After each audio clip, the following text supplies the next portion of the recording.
The Bible makes one truth clear.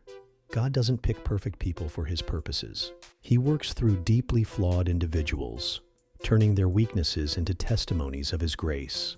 The stories of biblical heroes show that God's strength is made perfect in human weakness. Moses, the reluctant leader with a speech problem. Moses, Israel's great deliverer, doubted his ability to speak. When God called him to confront Pharaoh, Moses said, "I am slow of speech and tongue," begging God to send someone else. Yet God used that very weakness to show his power. Moses led Israel, not by eloquence, but by God's words through him, making it clear the glory belonged to God, not Moses. Moses also struggled with anger, which cost him entry into the promised land.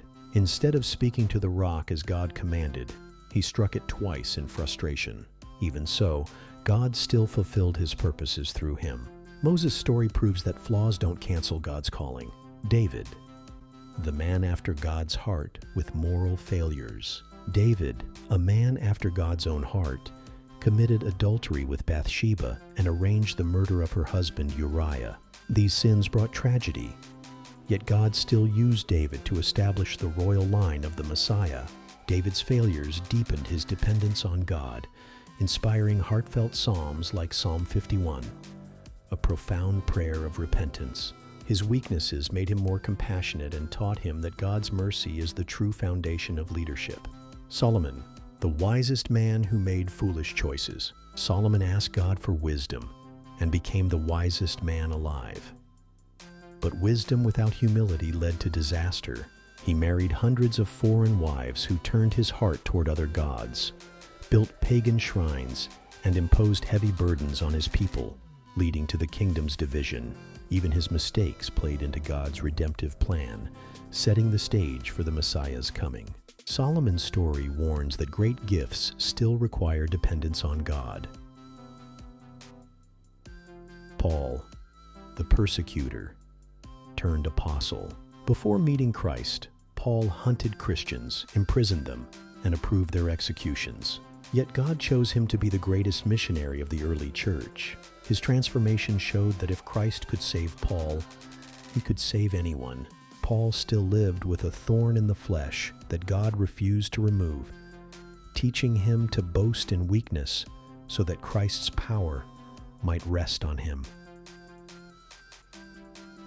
Peter, the rock who crumbled. Jesus called Peter the rock, yet he denied knowing Christ 3 times. His failure came from pride and self-reliance. But after the resurrection, Peter's humility and empathy grew. He became a bold leader of the early church, preaching at Pentecost and shepherding new believers. Peter's impulsiveness often got him in trouble, but it also made him willing to step out in faith when others hesitated. Abraham, the father of faith, who doubted. Abraham, the father of faith, often wavered. Twice he lied about Sarah being his sister, and when God promised him a son, he fathered a child with Hagar, causing lasting conflict. Yet Abraham learned through failure to trust God completely. When asked to sacrifice Isaac, he obeyed, knowing God could be trusted even when the path didn't make sense. Gideon, the mighty warrior who was afraid. When God called Gideon mighty warrior, he was hiding in fear. But God deliberately reduced Gideon's army from 32,000 to 300, ensuring Israel's victory would clearly be God's doing, not human achievement. Jacob, the deceiver who became Israel. Jacob deceived his brother Esau and his father Isaac. Years later, he was deceived by others, learning the cost of manipulation. His turning point came when he wrestled with God, leaving him with a limp, a constant reminder of his dependence on God. Jacob became Israel, father of the 12 tribes. God doesn't work around weakness. He works through it.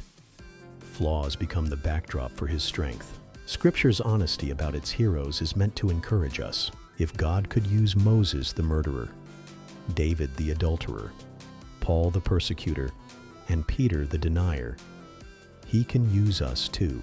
God's greatest work, our salvation, came through what looked like weakness. Christ dying on the cross. In God's kingdom, weakness isn't a barrier. It's often the very tool he uses to accomplish his will. His power shines brightest through broken vessels, proving the treasure is from him, not from us.